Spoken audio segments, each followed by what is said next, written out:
क्या मुझे full syllabus test देने चाहिए? दो केसेस हो सकते हैं इसके अंदर, कि एक तो ये कि तुम पूरी तरह से फुल सिलेबस वाइज तुम तैयार हो, है ना, कि तुमने पूरा सिलेबस अपना कंप्लीट कर रखा है, तुम तैयार हो। और दूसरा केस जो कि होगा 90% बच्चों का, कि उनका पूरा सिलेबस तैयार है नहीं। तो क्या तब भी तुम्हें फुल फुल सिलेबस टेस्ट देने चाहिए? हाँ, तब भी देने चाहिए। दोनों टाइम तुम्हें देने चाहिए, चाहे सिलेबस कंप्लीट हो चाहे ना हो। लेकिन जिसका सिलेबस कंप्लीट हो गया उसको ज़्यादा फ्रीक्वेंसी में देने चाहिए, जिसका सिलेबस कंप्लीट नहीं हुआ उसको कम फ्रीक्वेंसी में देने चाहिए। समझ रहे हो?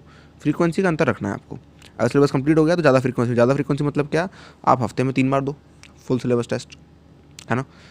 जो जिसका सिलेबस कंप्लीट नहीं हुआ है वो हफ्ते में 1 बार ही दे, है ना। और फिर बाकी वो चैप्टर वाइज टेस्ट दे, है ना। क्योंकि फुल सिलेबस कंप्लीट नहीं हुआ तो सबसे पहली जो इमरजेंट सिचुएशन है वो ये है कि सिलेबस कंप्लीट किया जाए, तब तो फुल सिलेबस टेस्ट देने का मतलब होगा, है ना। लेकिन इसका मतलब ये भी नहीं है कि आप एक भी टेस्ट नहीं दो। समझ रहे हो? इसका मतलब ये भी नहीं है कि आप एक भी टेस्ट ना दो, है ना। क्योंकि फिर ऐसा करोगे तो फिर आप फुल सिलेबस पैटर्न के हिसाब से कभी हो सकता है तैयार ना हो पाओ। क्योंकि आप सिलेबस पूरा होने का ही वेट करते रह गए, सिलेबस कभी पूरा हुआ नहीं, और फिर आप गए लास्ट में तो आपकी हालत ख़राब हो गई देख के। भाई ऐसा थोड़ी होता है ना। तो अपन तैयारी कर रहे हैं ऐसे पेपर की जो कि फुल सिलेबस ही आएगा। पेपर तो हाफ सिलेबस नहीं आता, पेपर तो फुल सिलेबस आता है ना।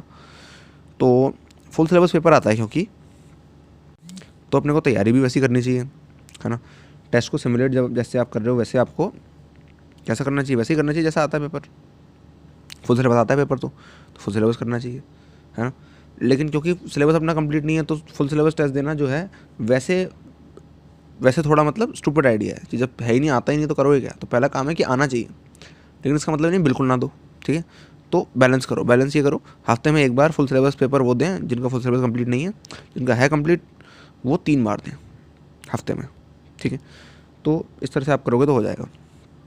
और बाकी इससे रिलेटेड एक क्वेश्चन ये भी आता है कि जब हम टेस्ट दे रहे होते हैं तो हम बिल्कुल टेस्ट में टेस्ट की तरह दें और ये सब इस तरह से करें वो करें,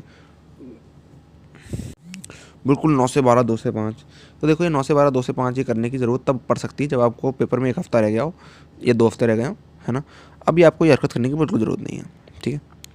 तो जो लोग ऐसे हैं, अगर आप कैजुअली पेपर देना जानते हो, एक तो ये कि ये जो मैंने बोला ना हफ्ते में 1 बार जिनका फुल सिलेबस कंप्लीट नहीं हुआ है, हफ्ते में 1 बार इनको मतलब उन लोगों को देना चाहिए फुल सिलेबस टेस्ट पूरा बैठ के प्रॉपर, है ना, जैसे आप एग्ज़ाम में दोगे प्रॉपरली, है ना, वैसे देना चाहिए।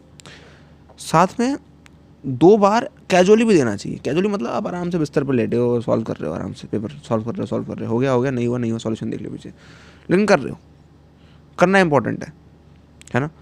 1 बार पूरा प्रॉपर बैठ के और 2 बार बस ऐसे ही कैजुअली सॉल्व करना जानते हो तो इस तरह से सॉल्व कर दो फुल सिलेबस पेपर। जो नहीं आया देख लिया, सीख लिया, हो गया, आ गया। क्योंकि कई बार ऐसा होगा कि हो सकता है आपको फुल सिलेबस ना हो पाए। अगर नहीं हो पाया तो कम से कम वो पॉइंट्स आप पे काम आ जाएंगे जो कि आपने उन पेपर के सॉल्यूशन से सीख लिए, है ना। तो जब फुल सिलेबस पेपर करोगे कैजुअली तो भी आप सबके सॉल्यूशन देखोगे, है ना। और जो चैप्टर आपको नहीं होता तो भी देखोगे, जबरदस्ती समझने की कोशिश करोगे, एटलीस्ट फॉर्मूला ही रट लो। क्योंकि बाय चांस ऐसा हो सकता है कि आपका सिलेबस कंप्लीट ना हो पाए लास्ट टाइम तक। बाय चांस बोल रहा हूँ, हो सकता है, चांसेस हैं। जैसे मेरा सिलेबस जो था वो 70% ही कंप्लीट था हमेशा से ही, है ना। 70% ही कंप्लीट था, पढ़ सब रखा था मैंने, आता सब था मेरे को, लेकिन प्रैक्टिस नहीं थी मेरी। और मुझसे 30% पार्ट की बिल्कुल प्रैक्टिस नहीं थी। कॉन्सेप्ट सारे आते थे, डिराइव कराना कुछ भी करा लो। क्योंकि मेरी आदत है कि मैं स्क्रैच से, मतलब आदत नहीं कैपेबिलिटी है कि मैं स्क्रैच से कुछ भी डिराइव कर सकता हूँ। जो फार्मूला चाहिए, जो स्टैंडर्ड चाहिए वो मैं स्क्रैच से डिराइव कर दूंगा, ठीक है। लेकिन एग्जाम में ऑब्वियसली डिराइव करने का टाइम नहीं होता, इस वजह से मैं कहता हूँ कि 70% सिलेबस मेरा हुआ था और मार्क्स भी उसी के हिसाब से आए थे, है ना। ये था। तो बाई चांस ऐसा होता है कि आपको कोई चीज़ ना आए, लेकिन अगर आपने टेस्ट के सॉल्यूशन में वो चीज़ देख रही, छोटा सा कॉन्सेप्ट देख रखा है, तो फिर वो आपके काम आ जाएगा यार। क्यों से मिस कर रहे हो, क्यों मिस कर रहे हो उसे यार। क्योंकि टेस्ट में ज़्यादातर लोग क्या करते हैं, वो चीज़ें डालते हैं जो कि इंपॉर्टेंट हैं, समझ रहे हो, जो कि ज़्यादा आती हैं। अगर आप अच्छी कोचिंग का टेस्ट दे रहे हो, ठीक है, तो अच्छा टेस्ट दे रहे हो अगर आप, तो उसमें ये होगा, ऐसी चीज़ें होंगी जो कि आती है एग्ज़ाम में, है ना। और जो चीज़ आपको एग्ज़ाम में आती हैं, मतलब ज़्यादातर चीज़ें आती हैं जो कि एग्ज़ाम में, है ना, वो आपको कर लेनी चाहिए, एटलीस्ट वो पॉइंट्स कर लेने चाहिए, है ना। और बेसिक्स कर लेनी चाहिए सारे, बेसिक्स और वो पॉइंट जो कि टेस्ट में आ रहे हैं, रिवीजन पैकेजेस में आ रहे हैं, समझ रहे हो। ये इंपॉर्टेंट चीज़ है ना।